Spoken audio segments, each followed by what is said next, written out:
Good evening. Good evening, good afternoon, good morning, wherever you are on this beautiful planet. I am here with another trigger-proof transmission coming at you from Vancouver, British Columbia, Canada. It is great to be here. I haven't been on this platform in a pretty long time. I must admit, when I got this message from one of the members of the Trigger Proof community said, "Hey, why did you do a Telegram? Why didn't you do another Facebook Live?" I realized it had been a week. And over the last year, when I started this Facebook group, if you're new, welcome. Over the last year that I started doing these transmissions, I was going like twice a day, but things have gotten super duper hectic in my life. I have a son, and a lot of my free time is now kind of shifting. I'm finding myself wanting to hustle less, wanting to work less, wanting to make myself available externally less, and really focus on building this secure attachment that I have at home. This is exactly why I'm doing this work, is because I'm here simply because of the fact that I want to make my son's life, my life experience, the most secure and stable that it could possibly be. And if you're new to this community, welcome. My name's Dr. Nima Rahmany.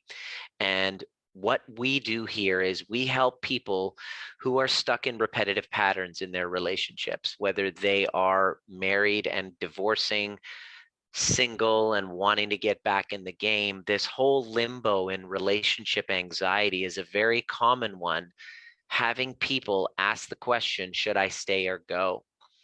And this was a big thing for me not growing up, but in the last 10 years, I have been riddled with the question, should I stay or go? It never felt like I could really understand what a secure relationship felt like. This was just me in my own personal life, working as a chiropractor, going through a divorce, understanding this kind of connection between mind and body, and seeing patterns with my patients coming in with stress-related problems.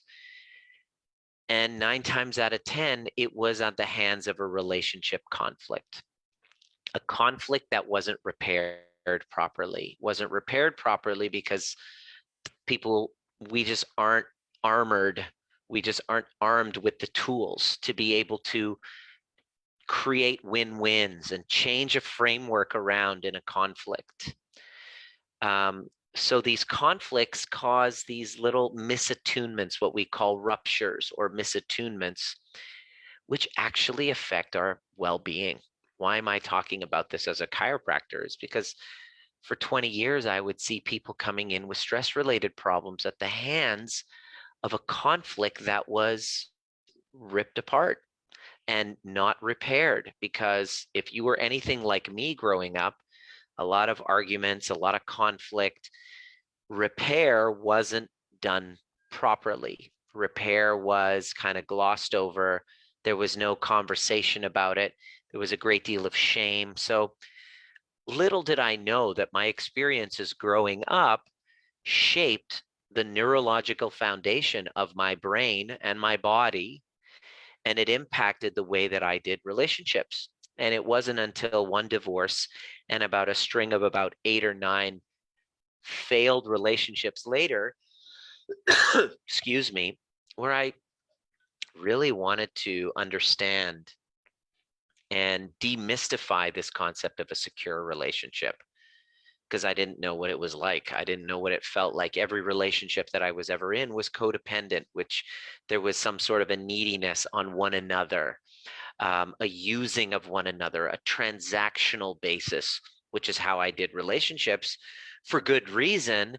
That's how relationships were done to me. Let me know if this is resonating with you at all. So I put down all of the things and distractions that had me trying to compensate for this unworthiness, this undesirability or insignificance that was happening in my life. And I went all in with really trying to understand how to create a secure relationship. and I got it. I figured it out. It was a huge revelation for me. I had to have a wake-up call. Let me know if you understand this concept of a wake-up call. Take a moment and ask yourself, what's the wake-up call? Maybe even write it in the comment section. I would love to see. What's the wake-up call that had you wanting to explore this community, this type of work? Clearly, you are on a healing journey of some sort. That's why we're here. That's why this conversation is happening. This conversation that you're a part of right now is really about guiding people up the mountain, because it's a climb towards healing. And so usually that happens with a wake-up call. There's a divorce, there's an infidelity.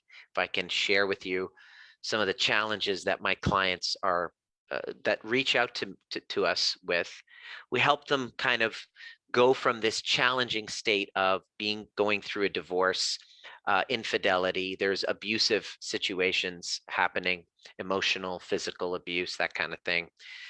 There's this sense of powerlessness. There's a sense of resentment. There's a sense of guilt and shame, and all sorts of these unresolved emotions. And most of the time, people are doing some form of therapy, which is great to have somebody to talk to, going to a counselor, a psychotherapist, to really share what's happening. But oftentimes we find that these people in those situations are lacking a few fundamentals. So I wanted to share with you what, number one, in this training, what to look for as what a secure relationship actually feels like. You can compare it maybe to your experiences and see where, you might need some work on that, and you might need some guidance and some help, and to really invest in a solution of finding it. And then I want to share with you some of the traits, about 4 or 5 common traits of the clients that we work with that get these results, that are actually able to go from insecure, toxic, codependent, rescuer, whatever you have seen, whatever you have experienced. The people in our community are actually in the midst of going through infidelity, being betrayed, being the one who cheated. It's a really cool container in our community, where we have those who've been cheated on and those who, did the cheating. And we're all having this conversation of healing. It's a really high level conversation. Now, generally speaking, in the realm of relationships, it's a highly triggering conversation. People have a lot of unhealed, unresolved trauma, unresolved wounds that we bring to the table in the conversation, and they get triggered. And oftentimes people come at me, calling me victim blamer, calling me, saying that I'm making it okay for bad behavior, making abuse okay. None of this is true. But I understand the misperception. It comes from the notion, dare I say it, that we are responsible for creating our life experience. Now, it's not your fault. Please understand, I want to make the distinction with a disclaimer. I'm not saying it's your fault. However, I'm saying it is your responsibility. None of this is your fault. Let's start with that foundation, so that, if you're checking me out here for the very first time and you're just learning about the work we do here, it sounds very triggering to take people through a process that puts them entirely into a responsible place to create a secure relationship. Deb says, you've been a lifesaver to me. Deb, it's been so good. I'm so grateful for you that you had the courage to jump in and invest in yourself and take responsibility. These are some of the traits I'm talking about when I talk about creating a secure relationship. So pay attention. These are what they are. Sarah says, divorce and finding myself. I'm avoidant, so it takes time for me to let people in. I don't want to give up my power. For me, I'm so interested in the fundamentals. Okay, Sarah, here we go. So first things first, let's talk about what a secure relationship feels like. Maybe even take some notes on some of these if any of them are relevant for you. But I made a list here of what to look for because we talk about toxic relationships. We diagnose each other with avoidant and disorganized and anxious attached and, oh, this is what I am. But please understand something. So I want you to write this down. A secure relationship is my birthright. It's a choice. We now understand this to be a choice. If you're willing to do the work, if you have a fixed mindset that says, I'm an anxious attached, that's it. Oh, it's kind of like I have fibromyalgia. Doctor said nothing we can do. My therapist said it's because of your upbringing.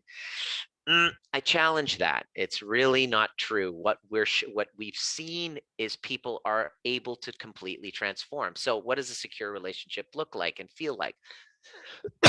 Well, first of all, a secure relationship feels predominantly relaxed with your partner most of the time. Myself and my wife, Diana, we're not constantly like in a relaxed place. We have conflict. But if you could just add up a week when we are spending time with one another, it's relaxed most of the time. Now, granted, we've been together for 2 years. I've been married for almost a year.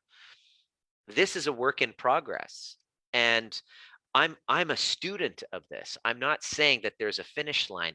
As our son grows, maybe we have another kid, moving, there are life stressors that come up, and how we adapt to those life stressors will impact our level of kind of safety with one another.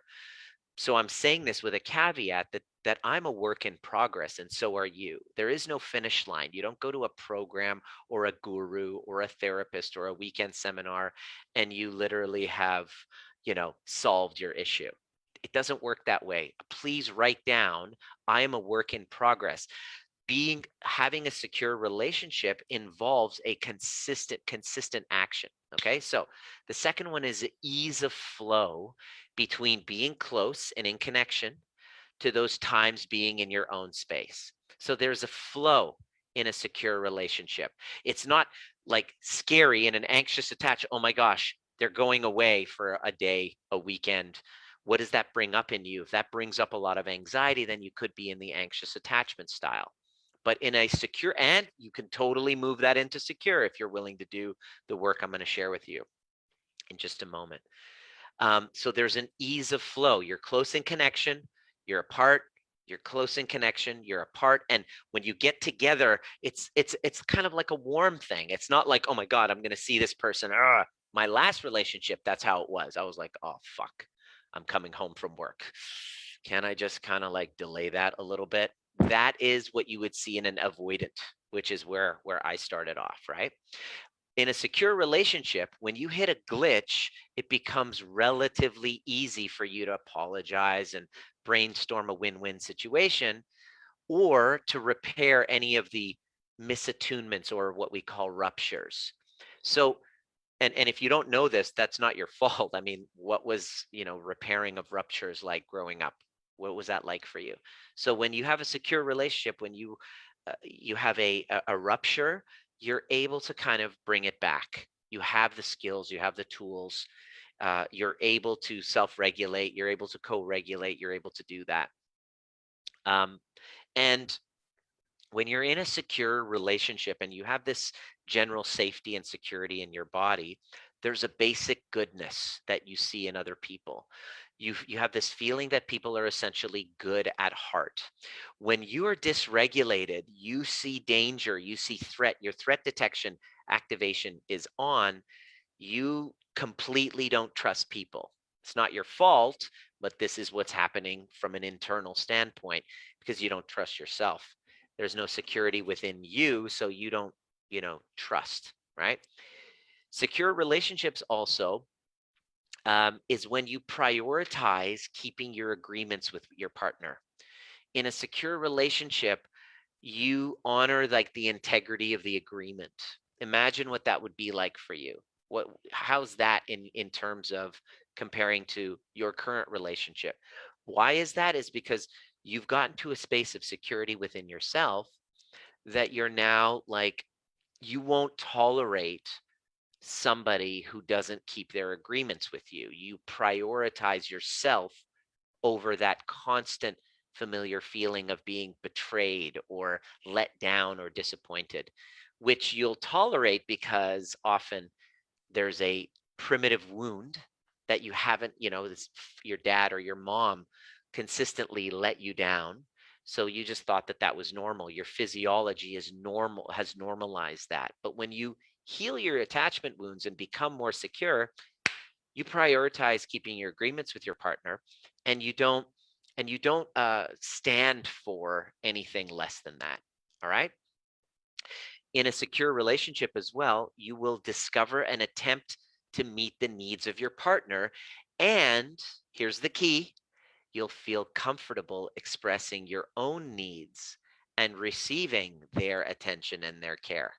Many times, the people that we work with, um, for example, Vanessa, that we started working with about in December, was going through a divorce. This was her third breakup with this partner. They've been together a few years, and this was their third breakup. And she was like, no, no, no, I think this is the one. I really want to be sure. Should I stay or go? She jumps in, and we start unpacking and healing those old attachment wounds. And she realizes that she was showing up as a rescuer. And the story she was consistently saying is, he doesn't do anything for me. I was doing. I was hustling. I was working extra time. He was a deadbeat. We see this quite a bit in the rescuer type of frame, where you take this wounded bird and, you fund them. You see this a lot, with really successful women who are working and hustling and bettering themselves, and then their partner isn't really fitting the pulling their weight, but they're persistently going in and digging themselves deeper. And finally, she realized, holy shit, I'm a rescuer. Oh my gosh! And she was blaming him, but then she realized, oh my gosh, it wasn't actually his fault. It was that I didn't feel worthy and deserving of receiving their attention, their care, and being looked after. So when she went and healed those attachment wounds, guess what happened? She let that guy go and found this amazing partner. As she healed her feminine wounds and became the divine feminine through this healing your wounds, through rescuing those younger parts of yourself and integrating those parts that were wounded, the divine feminine kind of emerges through you. And guess what?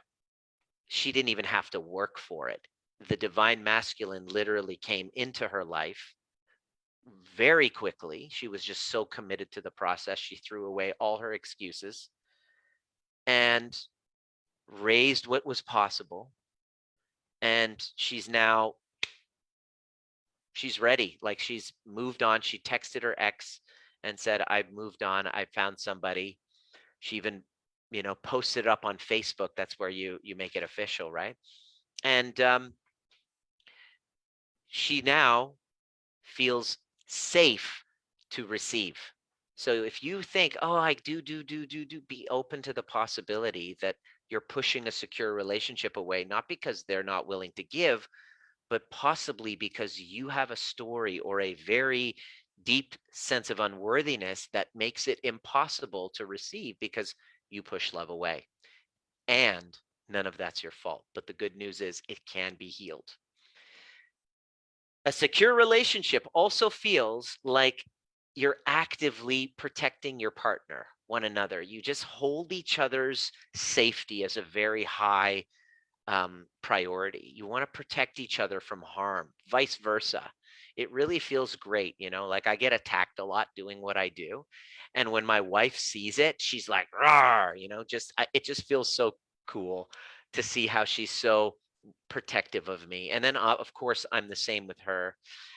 It's a really great feeling when you have a secure relationship. You can take on more in the world because you feel safer on lockdown. You have home. You feel safe in lockdown because you feel great connected with that person. I just remember being in lockdown going, man, am I ever glad that I'm in a secure relationship? coronavirus has really exposed the people, it's exposed the truth.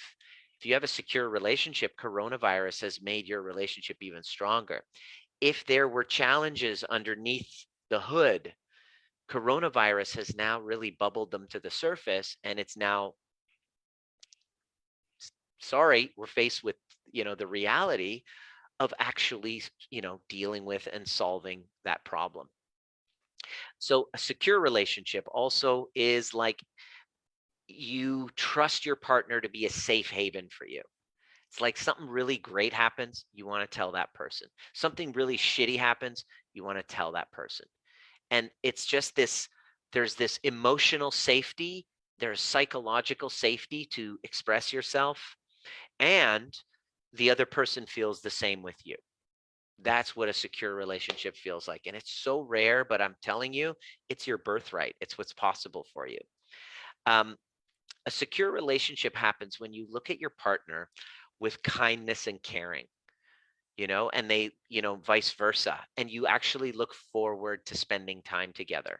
It's so nice when and you don't actually have to be doing anything. There's just this presence with one another. Sometimes I'm sitting there, I look over and Diana's looking at me and smiling. And I'm just like, wow, I could actually feel a sense of love coming this way. And sometimes she'll catch me smiling at her. And it's a deep sense of mutual admiration for one another because of, because of who they're being. You're just impressed with the person because of the way they react to things, their outlook on life.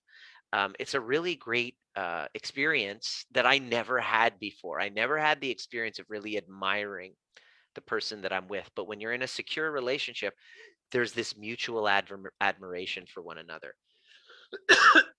So yeah, those are what secure relationships actually feel like. And it is so rare, isn't it? That's why I wanted to share this with you. I wanted you to see what's possible. Now, here are the traits of the people who actually achieve that. So Vanessa was one of them. The trait that I just shared, who went from a situation where completely in a toxic relationship where she's the rescuer to within weeks, 8 weeks of doing the work.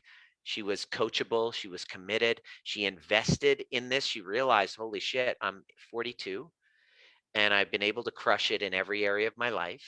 But I rescue people. I have to pay staff. I have friends. And she realized that her life was very transactional. And so she heard my story and she's like, wow, you're just mimicking my story. I said, exactly. So as we worked with her, she was able to dismantle those wounds and the reason why she showed up as the rescuer. So there are certain traits, 4 or 5 traits that you must adopt in order to create a secure relationship. It's as simple as this. It's not going to happen with just Pollyanna and just, oh, sorry, I'm so grateful that we have people who are Muslims, Christians, Baha'is, people of all faiths. But you can't just say, turn it to the Lord. That's a way of avoiding, that's a bypass. That's what we call spiritual bypass. Okay, here's the thing. If you, first of all, I want to start off by saying none of this is your fault. Okay, because you probably didn't have role models for a secure relationship. The list that I just gave you was probably very foreign to you. You probably have never known anybody. How many people do you know with that kind of relationship? Do you have a relationship role model to look up to? What was your role model to look up to? So if it wasn't, if you're not living that reality yet, please don't beat yourself up. You can actually change this. This is what this entire community is all about. All the trainings that we have, everything you invest, every dollar that you invest towards your trainings here is moving you closer to a secure relationship. That's my commitment to it. And you got to have some support. You have to invest in something that's valuable. There's a lot of self-work to do. Yes. It's just that there's certain blind spots you can't see. And so that's the first blind spot is, number one is you might be living with a fixed mindset rather than an open kind of fixed mindset. Growth mindset is what Carol Dweck calls it. You must adopt a growth mindset and raise what's possible. That's number one. Please write that one down. Okay. He bolted after 8 years together. I should have done it sooner. Yes, exactly, Leah. I see what you said. This is, you flipped the script. Exactly. He probably, and I'm not blaming you for it. This is just your own past woundings and traumas. If you didn't tell the truth of who you were, then you flipped the script. It's kind of like a bait and switch that he was experiencing. It's a bait and switch. It's like you're hiding your truth so that they won't leave. Now the truth comes out, and he's like, well, why, that's not what I signed up for. And the question you want to really answer, Leah, is what are the wounds, the unaddressed wounds that had me showing up, hiding my truth, not asking for what I needed in the first place? That's not his fault. And that's not even your fault. It's just you haven't yet learned the skills. And you can't learn the skills from a podcast or a Facebook Live video. That's the key. I've read all these books. People say this. I've read all these books. I'm still. Yes, I know, because you have blind spots. Blind spot number one is that you probably live with you live with a fixed mindset. You basically feel that this is the way that it was, and this is the way that it always should be, because that's the way it is, and I can't change. I don't know anybody around. That's a fixed mindset. You must, number one, the clients who have transformed this, raised what's possible. You must raise what's possible. So what does that mean, raise what's possible? You might even want to take notes on this. Number one, you got to be humble to the fact and admit that you don't know. And it's a skill, right? It's a skill that you learned from your parents. So if you didn't take the time to get the training in learning the skills and understanding the frameworks of how to create win-win situations, how to become trigger-proof, if you didn't learn that, then just be humble enough to admit that. It's what happened to me 3 years ago. I was like, all right, there's something I'm missing here. I'm 43 years old and I haven't been able to create a secure relationship. It's always been the same codependent patterns. What am I going to do? And I don't recommend you do this. I moved in with my parents at the age of 43. I put my condo, this is my condo, I put it up on Airbnb, and I moved in with them to heal my attachment wounds. I had a Baha'i upbringing. I was a Sunday school teacher, very religious. So there was this kind of dualistic nature within me. I had a shadow that wanted to express itself, but my light, or my, perception of what should be, was framed under this, you should be good, right? So there's this kind of persistent self-abandonment that I felt that I had to do in order to get along and to feel worthy, right? And so that fucks with us. That fucks with our relationships. It caused me to show up being kind of performative, transactional, trying to say or whatever just to get approval. And so that comes from a place of a deep sense of insignificance, unworthiness, and this is our responsibility, right? So number one, you must stretch what's possible. Number two, you got to be humble, admit that you don't know. You have to also join a community so that you can see that you're not alone in this. A lot of times people walk around with an internal felt sense that they're hopeless. I mean, Leah, I remember you reaching out and we had a conversation, and it's just this deep sense of hopelessness.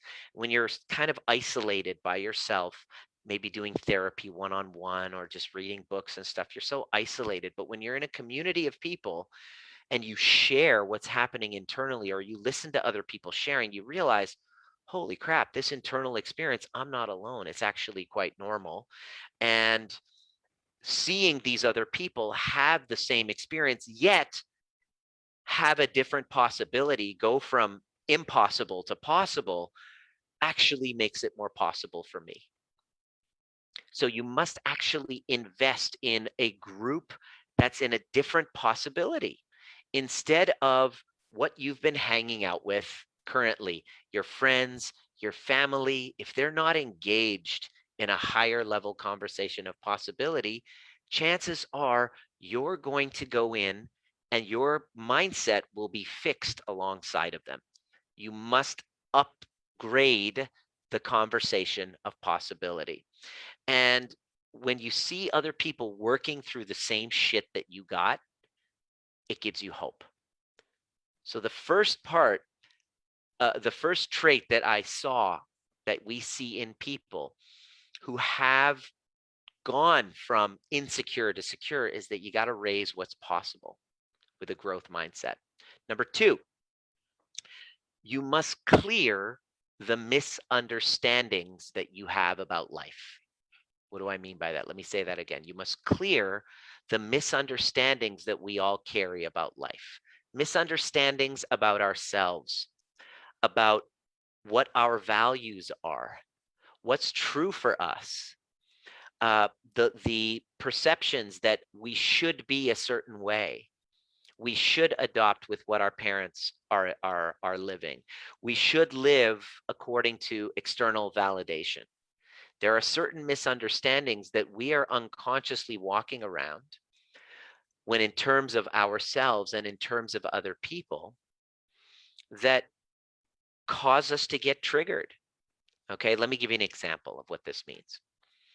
If I live with the misunderstanding that everyone should adopt my values and see things my way in the realm of relationships, what happens when I meet you and you have a completely different point of view that's contrary to mine?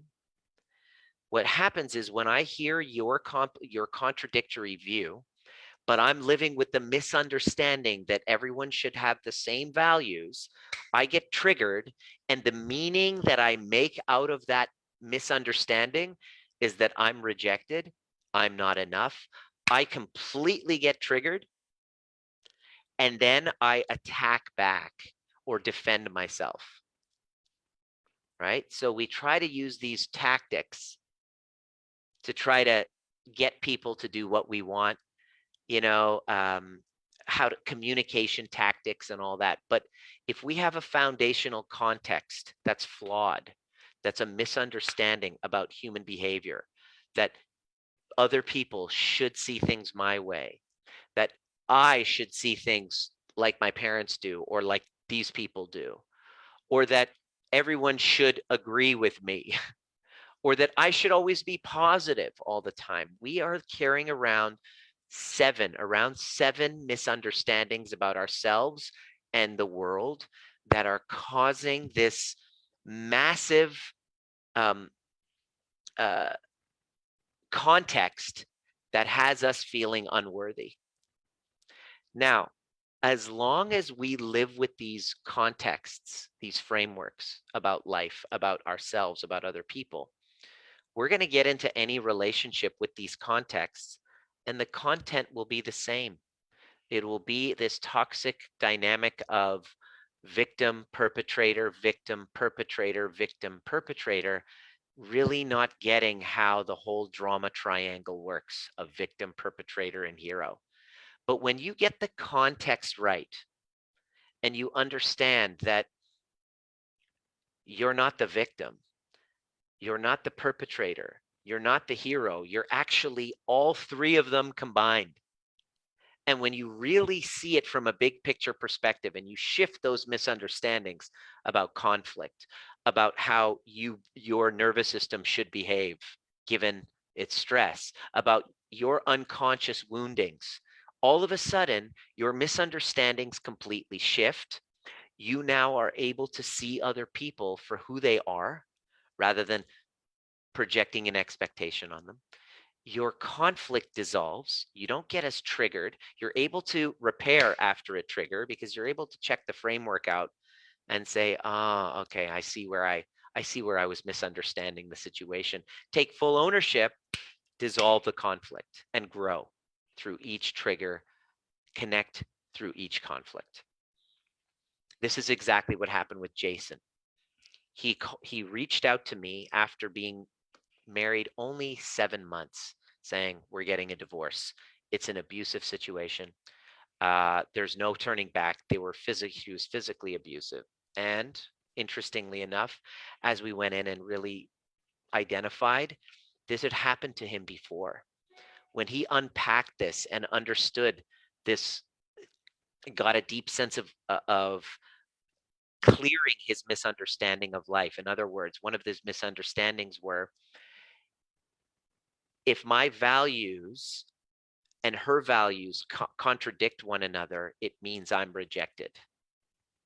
When he saw that that wasn't true and he cleared that misunderstanding, it was mind-blowing for him when he saw that he could dismantle conflict, and instead of seeing her as his perpetrator, which is what he saw, he realized he was playing the victim. She was playing the perpetrator, but then he saw how he was also perpetrating her. His mind just blew. All of a sudden, his context completely changed, which is the foundational premise of which he believed a relationship should be, which is what we're all born into, these fundamental misunderstandings. All of a sudden, on his 1-year anniversary, he posted a message saying, "We're back together." She moved back in. "We're closer now than we've ever been." And I was like, "So what about the whole kind of like abusive situation?" He's like, "I actually, number one, he saw not that it was his fault, but there were unresolved attachment wounds from his father's abuse when he was younger. He had the tools to heal those. And when he healed that younger part of himself energetically, he didn't walk around expecting to get perpetrated on. His energy shifted. He stopped seeing himself as a victim. And when her emotions would start to climb and she would start to get dysregulated, he knew exactly how to shift the misunderstandings he was living with in that moment and to dismantle the conflict and to repair a misattunement, all of which were skills he never learned growing up. He just mastered the frameworks. And his relationship completely changed. And now he feels armed to take on a life with this person because he knows that whatever comes up, which conflicts and challenges are going to come up, FYI, you're going to get triggered.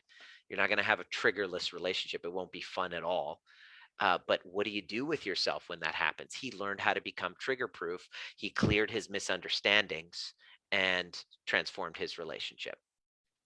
Number two was clearing the misunderstandings and healing the context rather than talking about content every week. If you don't get this right, you're going to go to a therapist every week, constantly talking the same content, week after week, same content. At some point, you got to go, all right, it's not about what it's about. There's something deeper here, and I really need to find that out. And I want to take ownership, which is number three, is taking action on healing the attachment wounds. Everybody who we've worked with who have successfully created a secure relationship, what Jason just did with his wife that he was about to divorce, and Vanessa did after she divorced. So it's not, should I stay, should I go? Either way, the direction you're wanting to go is the one that's going to move you toward a secure relationship. By shifting your internal game, you could possibly create it with the people that you're with. Or if it's not a match, you're able to lovingly uncouple without drama, especially if you have kids. I want you to think of it this way. You're going to end up being at their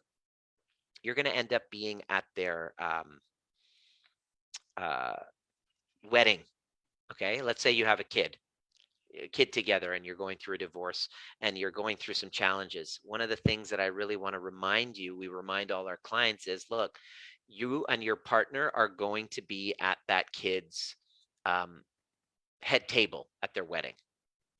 So are you going to create a shitty environment for your kid's wedding? Are you going to be that parent, those types of parents, or do you want to create a magical experience? So it really is involved with taking ownership, taking action, and healing your attachment wounds. That's number three. And number four, the people who created these secure relationships, number three, they took action to heal their attachment wounds.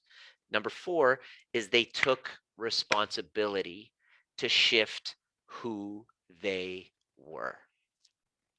Let me say that last one again. They took responsibility to shift who they were. In other words, if you haven't had a secure relationship just yet, consider the possibility that you must start taking responsibility for adopting a brand new identity.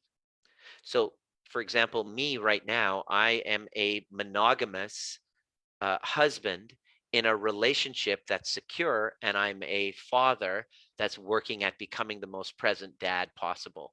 Now, this version of me that you're seeing did not exist a few years ago. In other words, I had to invest in a new, first of all, uh, I was at rock bottom and I had to create a new possibility. Instead of thinking in my fixed mindset, I had to create a growth mindset and say, no, this is possible. I'm going to invest in mentors, in guides to help me make this possible. Number one. Number two, I cleared all the misunderstandings that I had about myself, all of the self blame, the self hatred, all of the judgment, abandonment, blame, and shame that I was doing to myself. I had to really create a healthier context for myself and clear these misunderstandings. The biggest misunderstanding you might have is if you didn't have the training to have a secure relationship and you didn't actually work at it and practice and get uncomfortable and face your shit and tell the truth and have somebody who gives a shit hold a mirror to your face and hold you accountable, then you're just going to choose familiar comfort, right?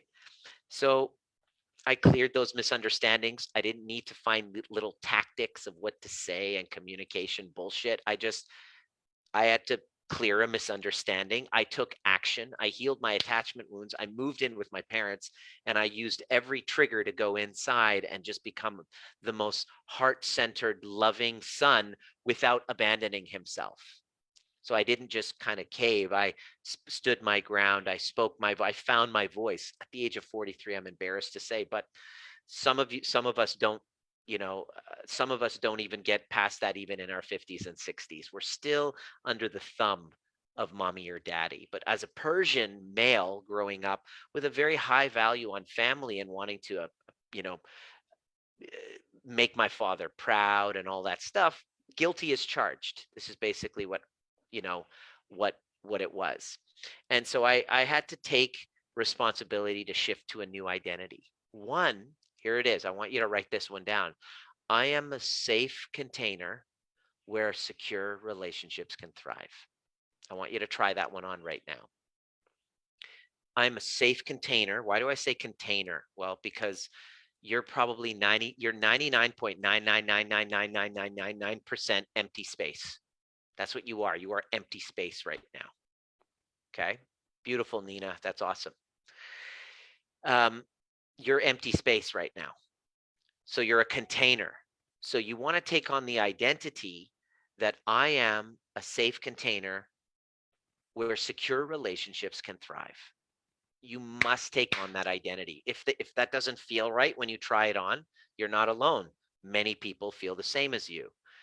But for God's sakes, do something about it. Make the change to actually transform that. So what we have actually, this is a really neat thing in this community that put together by the Heal Thyself tribe. I just put the link in the comment section there for you, is that every month I have a 2-hour relationship. It's called Recreating Relationship Zoom call. And it's 2 hours long where it's a private Zoom call, and you must, here's the key, you must have your video on. You can't hide from it. We're talking about intimacy. And we go through the basics and fundamentals of recreating a secure relationship. It's basically how it is. And it only works out. It's like a monthly membership now. We're creating this. It's an exciting thing for this community that I've partnered up with another one. And the investment for it is only, I believe it's 29 or 39 AUD, 39 Australian dollars. It's in Aussie dollars, that's fine, which works out to around 27 US dollars. 35, 36 Canadian dollars per month for this 2-hour workshop. I'm dropping a link right there. Just speaking these words, thank you for that mantra in this release. Yes, absolutely, Melissa. I'm grateful to be able to contribute to you for that. Definitely jump in and be part of this conversation. Here's the other thing that I wanted to invite you to as well. This is a non-negotiable that you got to come to. We have, how do you begin the process? How do you begin the journey? We have a container called the Breathwork and Badassery. Click on that link and join us. This is a 3-hour Zoom call where I walk you through an inner child meditation, the little insignificant part of you, the little forgotten one that wasn't seen and heard by parents that were unconscious, doing the best that they could. And then followed by an integration into breath work, which helps you move and release some emotions through the body with my online tribe. These are my clients, that my private clients that we work with. We open the doors every month, once a month, and that's 67 US per month, but we actually go into the work. We go actually in and we integrate all of that. So I leaving a link for that one. Alyssa, I know you wanted to jump in. You can't miss, just sign up for all of them, expose yourself, invest. Here's the other part. We have a lot of people applying. The application to work with us is there. People apply. And what happens is you fill out an application, and unfortunately, we deny applications for people that aren't really invested in a solution. We can only work with those one-on-one. There's a ton of free content, but if you're wanting help from us, you got to be actually willing to put some skin in the game. So there has to be some level of investment, because when you jump into our community, it's protected and safe container. It's not just free for everybody. It's not a free for all.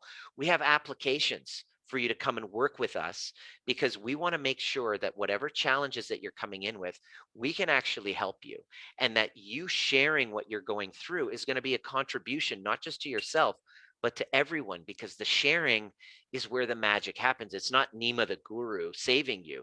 This is about you finding ways of solving things yourself, you becoming a self-healer, and we require community in order to happen, for this to happen. But we don't just open it up to just anyone. We have an application process, and you got to be willing to actually invest. You don't want to be in a community of people which is available to just anyone, do you? You don't want to be sharing your really private stuff that's vulnerable with a community of people that just really aren't involved in a bigger game, in a bigger possibility. And at the end of the day, it's really important for you to surround yourself with people who are working towards a greater possibility. Why is that? Well, they had this 10-second barrier in the 100-meter sprint for 70 years. For 70 years, they basically said it's impossible to run the 100 meters in under 10 seconds. And so nobody did it, right?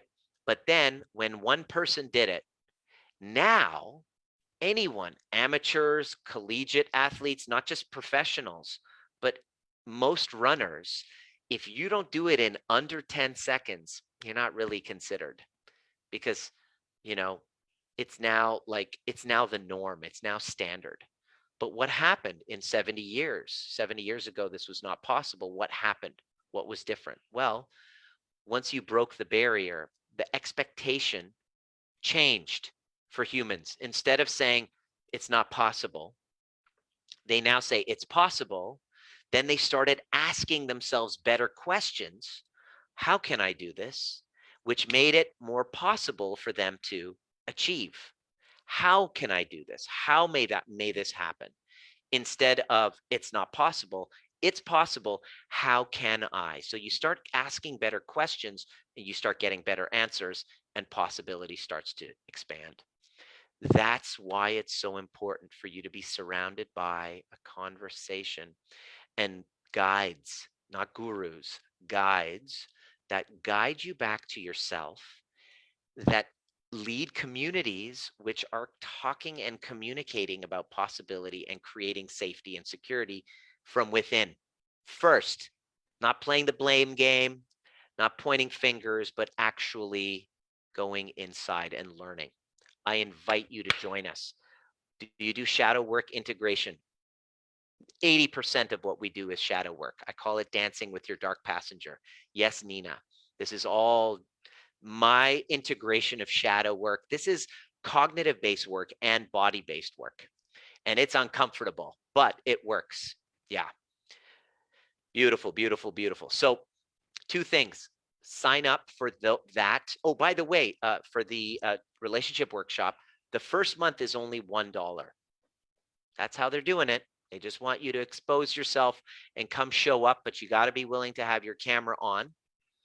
And just it's a monthly kind of subscription, and you get access to not just me and this group of the Heal Thyself tribe, but also some hot seat Q&A that you can get my assistance in, all for the purpose of walking you up that mountain to creating a secure relationship. This video was really about giving you an idea of what's possible.